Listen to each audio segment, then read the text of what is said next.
حضور نے لوگوں کو شرمندہ کرنا پسند نہیں کیا. ایک شخص حضور کے گھر میں مہمان آیا رات کے وقت میں. اس نے کہا میں نبی پاک صلی اللہ علیہ وسلم کے آپ نے سنا ہوا ہے کہ اتنا زیادہ گھر کے اندر گنجائش نہیں تھی رہنے کی. حضور کئی دفعہ مسجد میں ٹھہراتے تھے یا مہمانوں کو صحابہ میں بانٹ دیتے تھے. وہ کہنے لگا میں نے آپ کے گھر میں ہی قیام کرنا ہے. فرمایا ٹھیک ہے آ جاؤ.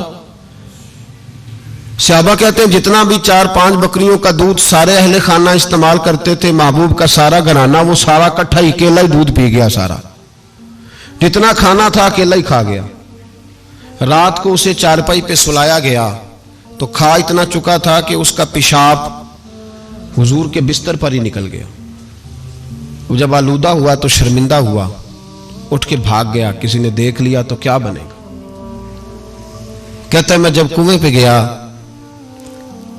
جا کے میں نے غسل کیا، کپڑے دھوئے تو خیال آیا میری تو سونے کی انگوٹھی رہ گئی ہے وہاں.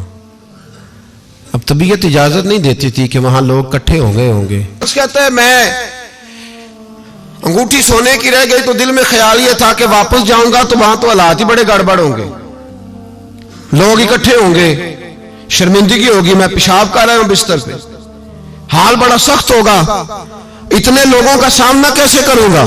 لیکن مجبوری تھی، انگوٹھی سونے کی تھی، بڑی قیمتی تھی. کہتے ہیں اس انگوٹھی کی مجبوری نے مجھے شرمندگی کا سامنا کرنے پہ مجبور کیا. اور جب میں آ کے حضور کے کمرے کے باہر کھڑا ہوا تو وہاں تو کوئی بھی نہیں تھا. اللہ کے رسول نے بالٹی میں پانی رکھا ہوا تھا اور میرے پیشاب پر پانی بہا رہے تھے. خود رسول پاک فرماتے ہیں حضور پانی بہا رہے تھے اور جب میری طرف دیکھا تو محبوب نے مسکرا کے فرمایا غسل کر لیا آپ نے. آپ کو تکلیف ہوئی، جب انسان کا معدہ کمزور ہو تو ایسی چیزیں ہو جاتی ہیں، فکر نہ کریں بیٹھے میں ناشتہ لاتا ہوں. کہتے ہیں حضور کے جملے تھے کہ طوفان تھا.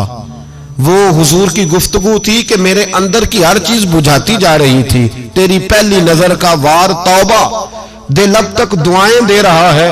فرماتے ہیں وہ جملے تھے کہ سکتہ کر گئے، تزکیہ کر گئے، تصفیہ باطن کر گئے.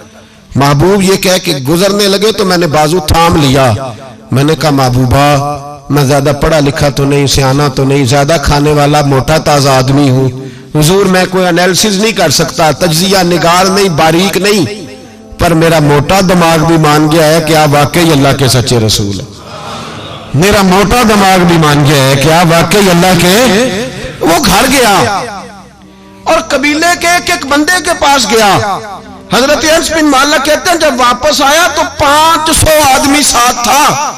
کہنے لگا سونیا میں اکیلا نہیں آیا، ساری برادری سارا قبیلہ لایا ہوں اور سب کو میں نے بتایا ہے کہ دنیا میں جسے میں دیکھ کے آیا ہوں ایسا تم نے کبھی نہیں دیکھا ہوگا، جس کی میں زیارت کر کے آیا ہوں ایسا نہیں تم نے دیکھا ہوگا.